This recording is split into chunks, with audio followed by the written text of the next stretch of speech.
101 with Lynch and Taco. Orlando's rock station, 101.1 WJR. Our final 2 days for you to snag your getaway for you and a guest off to Vegas. You'll be there at the end of the month. Actually, 19th and 20th is when it's happening. Our iHeartRadio Music Festival. That's a couple weeks, man. Yeah, full weekend of fun and all the activities that go along with this big event. And $1,000 for you to have a little starter fund for your getaway. Yeah, whether you take that $1,000 and put it in the bank, pay some bills, or maybe drop it in some slots or a blackjack table. It's up to you. We'll remind you as we get closer, because trust me, we want as many JRR listeners to join the other ones. I love it when that flight's going out to Vegas and you think of all them rowdy listeners on there. Keep your cool. Don't be a rowdy listener on the plane. I shouldn't say that. 9:05, your first opportunity of 3 today. Mm-hmm. You got a little burp there? Yeah, I had a little burp there. Thank you for noticing. Mm-hmm. This is a bad look. Let's go down to South Florida, where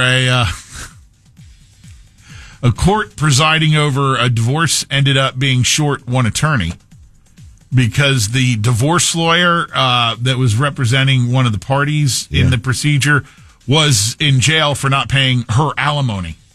The irony. Oh, so thick. Female divorce attorney Dorothy Huffnagel was thrown into the slammer after it was learned she had not been paying her court-ordered cash to her former spouse.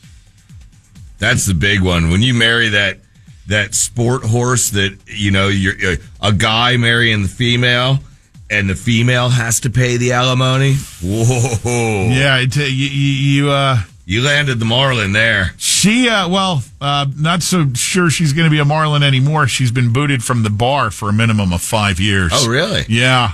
Well, yeah. You get back support on that. You can get a good enough lawyer and get that money back. What? How about the poor defendant that she was representing? Oh, yeah. Screwed. Huh? What? You know what a huge situation that is in general, having to, okay, we're going to split stuff, and you go, oh, my God. This person, whether it's the guy or the lady or the them, taking everything. And all of a sudden, the lawyer hits you with this. Yes, they get a percentage of your 401k as well. Oh, that's the last punch, Pat. That's what they wait to put on you. By the way, we're resuming our weekly legal segment here on the Lynch and Taco Show. This go-around, though, it's going to be with a criminal defense attorney. I like that flair to it. I do, too, which will open up a whole new possibility of discussions and questions to field. That'll be Monday at 7:40. Mm-hmm. Well, Monday we'll probably just, introduce him, right? Yeah. Just wanted to give you a heads up that that's coming back. Some of you have been asking. So, I guess you could say I don't want to. Do I want to call her a vigilante or just a crime fighter? A Pittsburgh, Pennsylvania nun is in the news again to add to her resume of things she's dealt with in the past, including having a gun pointed in her face after she chased down a jewelry thief. She's been face-to-face with a man demanding money from the religious store she was working in. Now the nun back in the news after she chased down a credit card thief. You go, girl. She is stationed at Sacred Heart of Jesus in Bloomfield, Pennsylvania. Sister Mary Madeline. Madeline or Magdalene? Madeline. Mary Madeline. Wow, cool. Yeah. She fearlessly chased down this credit card thief. And I think the luck's going to run out soon, sister. Well, she has the big guy on her side. I know, but even the big guy can protect you only so much if you're doing challenging and not the smartest things. Well, again, this is where your degree of faith really plays into that thought process, and apparently she feels protected enough to continue to be the crime-fighting / God, advocating individual that she is. Good for her, man. Yeah. How about if you're one of these criminals who is on the losing end of a crime fight with a nun? Lost out to a nun. A what? You're going to be, when you're in the big house, man. The best would be if he grew up in a Catholic school, getting the S beat out of him by the nun, smacking his hands with the ruler and beating his knuckles, right? We're like decades removed from that that procedure. We can't be pinning that on Sister Mary Madeline. Still, if it's in our generational pool where my father went through it and you went through it, we could still talk about it. I went through it for a couple years, and then it kind of was phased out. Yeah. And Pussification Nation started. Wow. I mean... Come on, let's go back to paddling. I bet, you know who would like paddling? Madeline, right there. Yeah, you're probably right. Paddling is still in place in some countries. No, here in the state of Florida. Really? Yes. That's great. Yes, it's still in effect in some school districts. In what parts of Florida? Like what? I don't have the data right in front of me. I just let the people know, so they could move there with their kid and get that kid in line. Then again, if you move to an area just so your kid could get paddled at school, you're probably taking care of them at home anyway. Yeah. Not in a violent way. I don't want to be misheard here. Just, old school. Where hey, go out there and grab you what do they call it? A whip? A switch. Go get you a switch so grandma can take care of that little rear end of yours for using the F-bomb, boy. That was the ultimate in humility. Not only do you know you're going to get a whooping, but you've picked your own weapon. It's going to be used on you. Then again, I think I'd never actually seen a switch, I don't think. Or what is it? This is slang for stick. Yeah, what is it called again? Switch. A switch. I don't think I've ever really. But I think a belt was kind of bad. You get that buckle. Oh, that'll leave that mark on your ass for a while. My Stella, rest in peace, Stella. Her and her beauty salon hairbrush handle. That she whoop your ass with that. Oof. Yeah. Nothing beat the big old 2.5 foot spoon. I told you.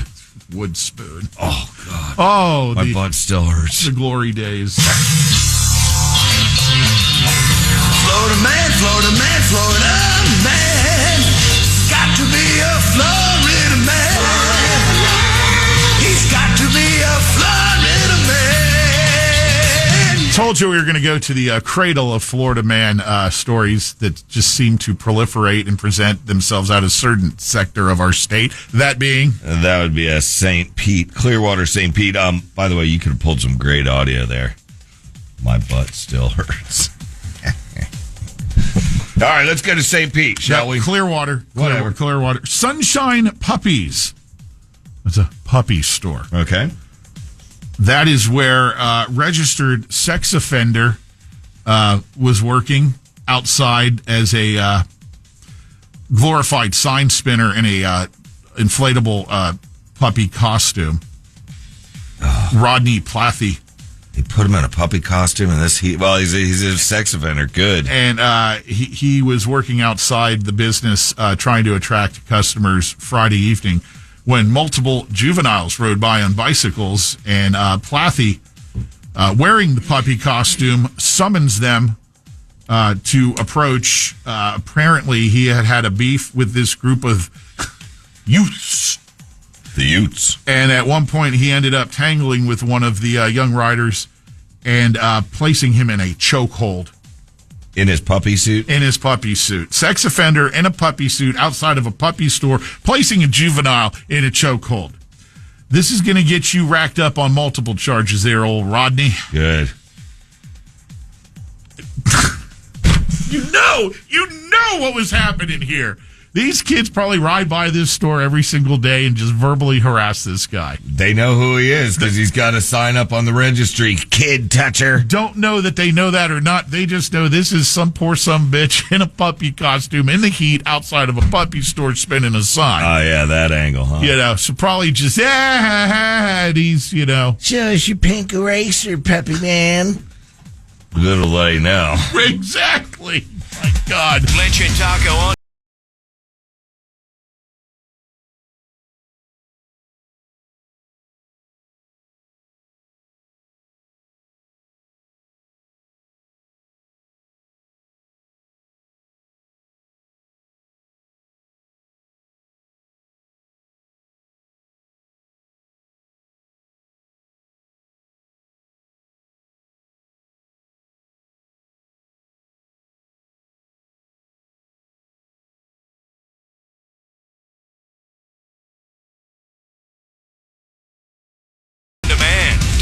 iHeartRadio app and listen anytime, anywhere. This is JRR.